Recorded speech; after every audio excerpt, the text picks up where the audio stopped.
between the Montreal Canadiens and the Edmonton Oilers, and you're watching Post to Post.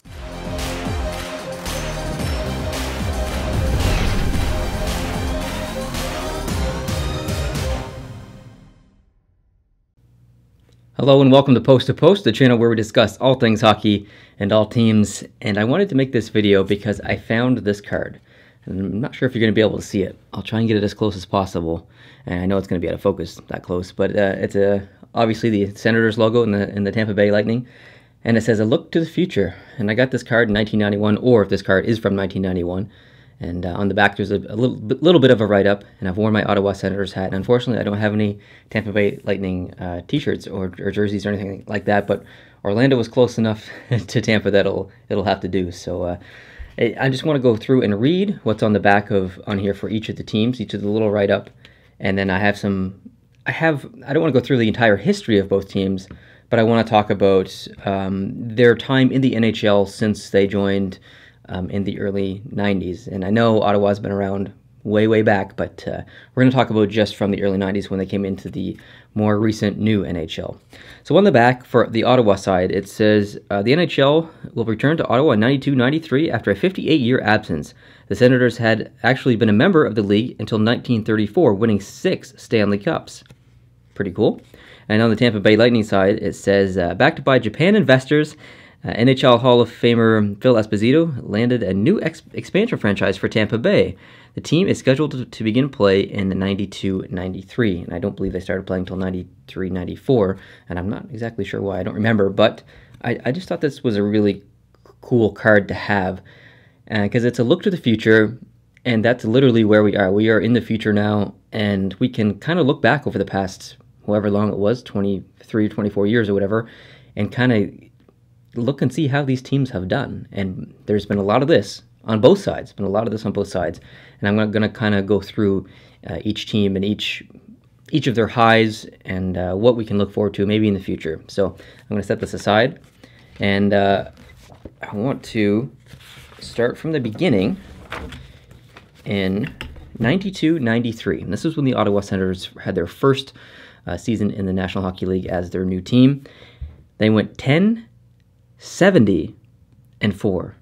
10-70-4. They only had 22 points the entire season.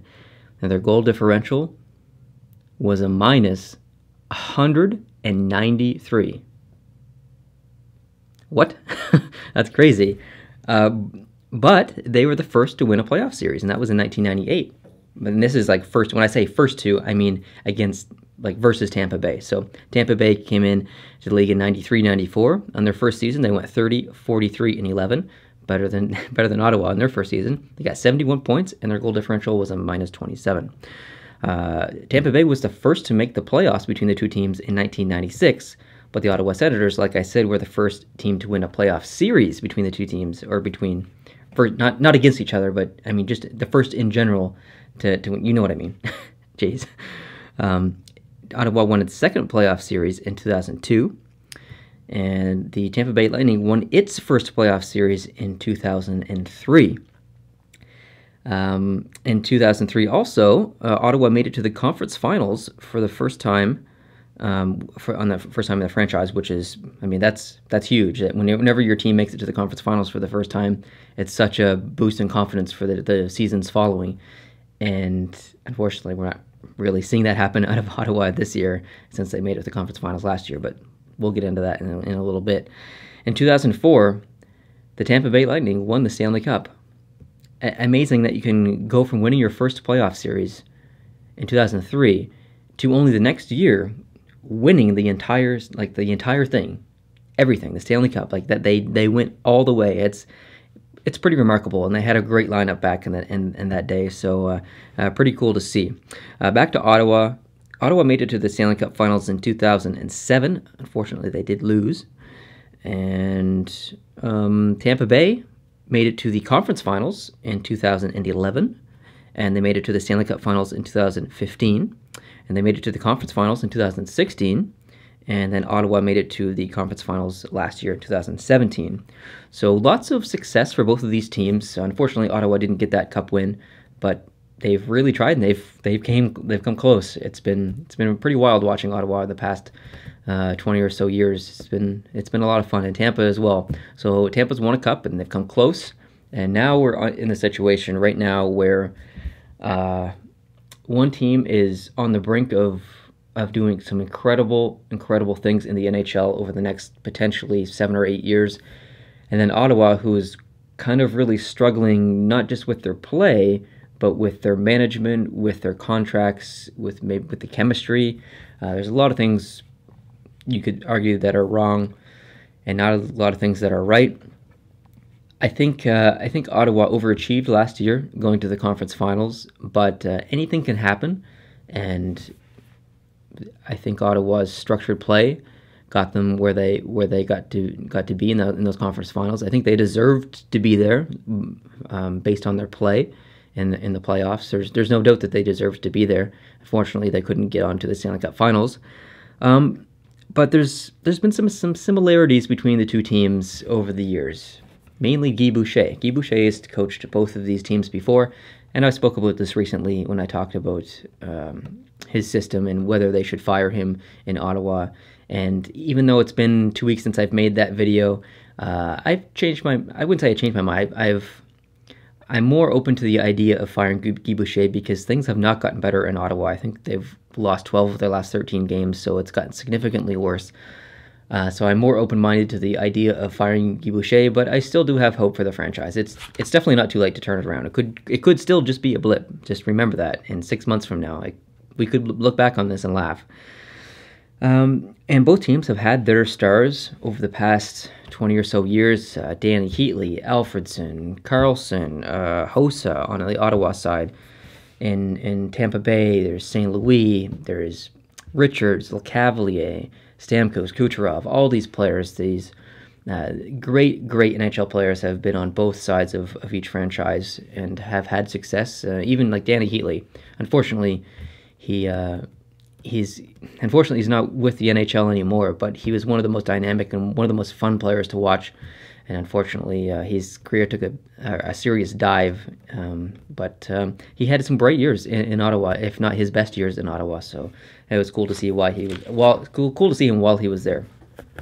So if you look at the current cap situation between the two, Ottawa has $3 million available. Tampa Bay has $4 million available. And here's the things that they need to do in the next 3 to 4 years. And by need to do, I mean signings and drafts and stuff like that. So I'm going to start with Tampa. So what does Tampa Bay need to do in the upcoming years in re-signing of the players it needs to re-sign and making decisions? Well, there's more than 3, but I just have 3 here. So we have Kucherov, who's an RFA until 2019, or he's an RFA in 2019. Nemestikov, who's an RFA in 2018, and Strawman, who's an UFA in 2020. So some decisions that need to be made there, but generally easy decisions. It's not going to be hard to wrap these guys up and keep on trucking. So that's Tampa Bay is seriously in a fantastic position, and I'm going to put up behind me the cap friendly so you can see all the cap stuff. And like I said, there are other players that they need to deal with, but generally it's going to be a pretty easy go for the Tampa Bay management over the next 5 years or 3 years. On the Ottawa side, things that they need to do is there's a lot of things they need to do, unfortunately. Duchesne is a UFA in 2020. Brassard is a UFA in 2020. Stone's an RFA in 2019. Burrows is a UFA in 2020. Dzingel is a UFA in 2020. Thompson's a UFA in 2020. Pyatt's a UFA in 2020. Dumont's a UFA in 2020. Carlson's a UFA in 2020. Cece's an RFA in 2019. Clayson is an RFA in 2019. That's a lot of work to do. So they have some serious decisions to make as far as contracts.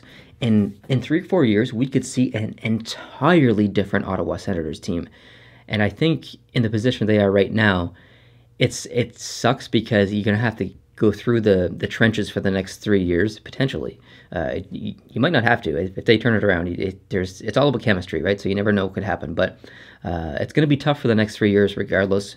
But in 3 or 4 years, if they really feel like they need to do a rebuild and just wipe out everyone, the contracts are all lining up that they could do it. They could totally revamp this entire team and build it kind of from scratch. You're still going to have your Bobby Ryan's still going to be there because he can't move his contract. It's I don't understand it.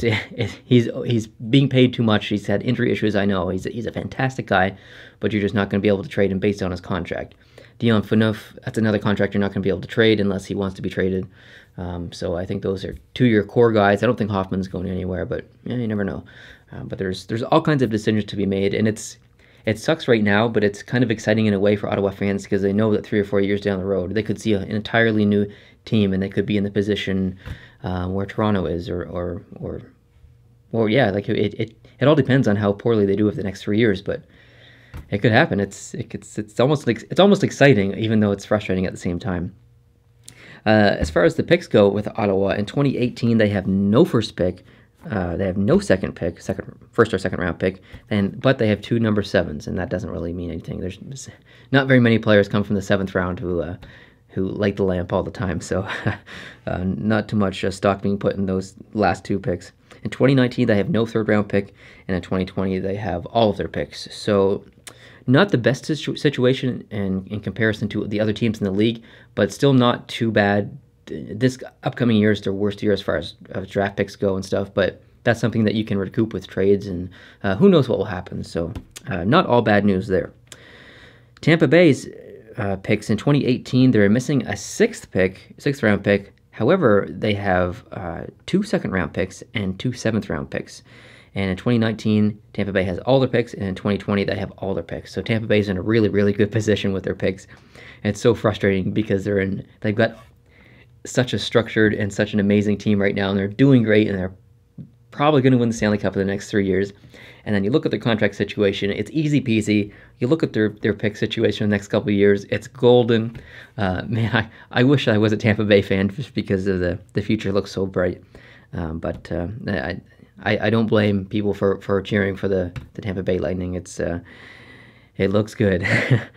So I just did my own projection of how I think that these teams will do over the next, or when I think these teams can be really competitive. And obviously right now, Tampa Bay, I think, is going to be competitive, really competitive until 2020 to 2023. And they could still be competitive after that, but I'm confident that they will be probably a cup contender for the next 6 or so years. Really, it's at that point where they could turn into a Chicago or Los Angeles or Pittsburgh and get those 2 or 3 Stanley Cups within 5 years or 6 years or something. It could very well happen, and it's unfortunately, as a Canadiens fan, it's probably going to happen to see Tampa Bay go and do that. But it's exciting hockey either way.